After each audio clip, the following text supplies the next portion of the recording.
My father was actually a Satanist high priest, so he did all kinds of evil things.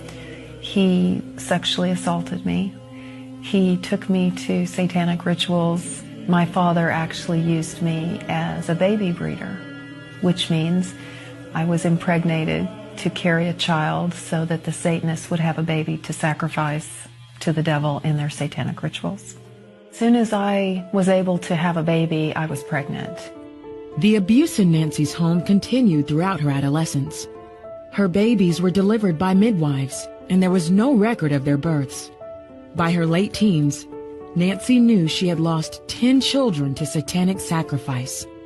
And so if I were out of school for weeks or months on end, my parents could call the school and there was no big deal. There was never an investigation. The guy who was cutting him open like this, like possibly he was eating the entrails or drinking the blood of this little boy.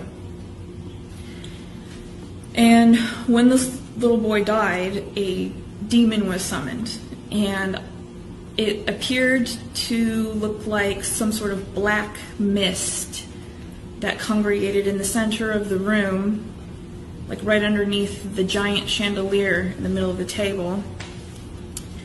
And at first I thought it was black smoke, but it was not smoke. I don't remember what it smelled like, but they were summoning some sort of satanic demon. And it basically just grew and grew and grew until the entire room was filled with this black mist darkness. From there, I woke up in another room, which was very dim and dark. It had black and white checkered floors, and there were children chained to the floor around me. I was chained to the floor, and there was a child who was chained up to my left-hand side, and I'm 100% certain that child was dead. While I was in this room, I could hear other children being tortured and screaming, and I tried to block it all out of my head while I was chained to the floor. I tried to hide in a compartment of my brain to just sort of block it out, like this can't be happening, this cannot be happening. Another thing that happened while I was in this dim, like torture room was there was a baby or a toddler that was chained up to the wall, and someone in a robe came in and stabbed him in the head to kill him. Seen loads of babies killed there, just newborn babies, or aborted ones which were only small, 4-year-olds, any age really. Did they ever say they might kill you? They threatened to kill my little girl, who, when I left, was still at the house. A friend? Huh? What little girl? My little girl, Alex. She's about 4 now. You mean you had a child? Yeah. How old were you when you had that child? 11. Motherhood at the age of 11. Never talked about But it. from what Teresa told her mother, it wasn't the only pregnancy. We think about 7 or 8 times. It's hard to say. It was constantly happening from the time she was capable of being pregnant. What happened to the pregnancies, to the babies? They were aborted by my nan or by one of the doctors at the house. There were doctors there at that house? Yeah, there was 2, I think. Yeah, and a nurse. What would happen to the fetuses, the unborn babies? They used to be taken away most of the time, and one time baby was taken out of me and then killed in front of me because it was still alive. And then, what would happen? Well, after they killed it, they would eat it. But we were also made to eat it. You were made to eat your own fetus. Yeah. You have explained to us that there was human sacrifice that went on inside of the Satanic Church and inside of Satanic ritual. Can you tell us how this was done? How did they murder people? All the children's posters that you see that are missing, they're pretty much dead. They have underground caverns in the mountains, and they keep the children and the kids and the women and men there.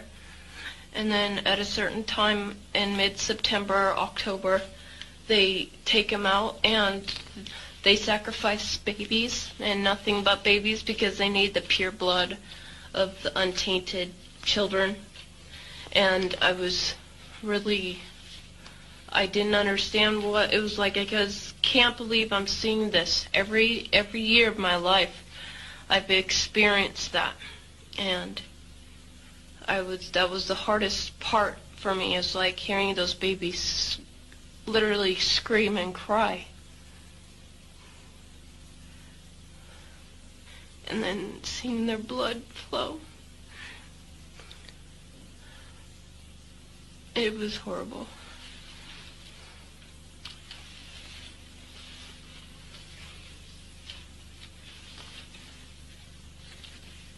Rebecca, where did they get the babies? Yeah, they have mothers that are expecting, that they hold in the church, and they also have people that they kidnap and they impregnate them through whatever, and they get babies from everywhere. Why is it that no one knows this? Because there's Satanists in the police force and also in the government, the army. They're everywhere. They're even on the council of, the representatives of the United States also. And they're silenced because this is not being exposed, because they don't want it to be exposed. Because they're really good at lying and hiding things. Rebecca, what happens to the people that want to come out of Satanism? They get killed. They get followed. They get taken. They get sacrificed in front of the congregation of the Satanic Church. Why? Because they know too much information about the Satanists and who their names and places of where they keep the people underground, and they just know too much information. It's like being in a gang or in a mafia. You don't get out alive without consequences. In my former life, I was an insider as much as anybody else. And I knew what it's like, and I still know what it's like to be an insider. It's not bad. Not bad.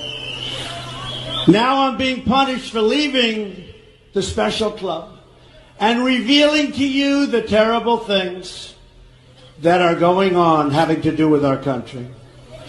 Because I used to be part of the club, I'm the only one that can fix it. You don't get out alive because they know too much.